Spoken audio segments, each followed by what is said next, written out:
আমি সত্যি হয়তো ভাবিনি যে এই সিনেমাটা আমাকে এতটা হিট করবে। ১ম এ দেখে মনে হচ্ছিল একজন মহিলা কলকাতার রাস্তায় কিছু একটা খুঁজে বেড়াচ্ছেন।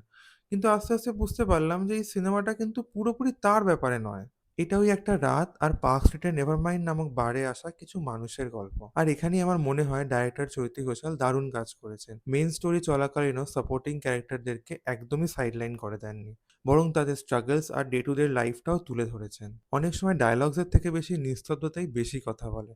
তাই যত রাত যাবে তুমি তোমার চোখের সামনে দেখবে এই ক্যারেক্টারস গুলো ধীরে ধীরে খুলতে শুরু করেছে। রূপম ইসলামের গান যখন এই ইমোশনস গুলোর সাথে জড়িয়ে যাবে তুমি আর চোখ সরাতে পারবে না। এটা কোনো কমার্শিয়াল সিনেমা নয়, বরং এমন একটা সিনেমা যেটা শেষ হওয়ার পরও তোমার মনে বেঁধে যাবে। তাই তুমি যদি মিস্ট্রির সাথে ইমোশনাল ডেপথ, লেয়ার্ড ক্যারেক্টার্স আর স্লো বার্ন স্টোরি টেলিং ভালোবাসো, তাহলে এই মুভিটা একদম মিস করো না। নেভারমাইন্ড ইজ রানিং ইন থিয়েটার্স। আমি সত্যি হয়তো ভাবিনি যে এই সিনেমাটা আমাকে এতটা হিট করবে। ১ম এ দেখে মনে হচ্ছিল একজন মহিলা কলকাতার রাস্তায় কিছু একটা খুঁজে বেড়াচ্ছেন।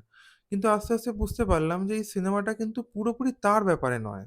এটা ওই একটা রাত আর পার্ক স্ট্রিটের নেভারমাইন্ড নামক বারে আসা কিছু মানুষের গল্প। আর এখানেই আমার মনে হয় ডাইরেক্টর চৈতী ঘোষাল দারুণ কাজ করেছেন। মেইন স্টোরি চলাকালীনও সাপোর্টিং ক্যারেক্টারদেরকে একদমই সাইডলাইন করে দেননি। বরং তাদের struggles R day to day লাইফটাও তুলে ধরেছেন। অনেক সময় ডায়ালগসের থেকে বেশি নিস্তব্ধতাই বেশি কথা বলে।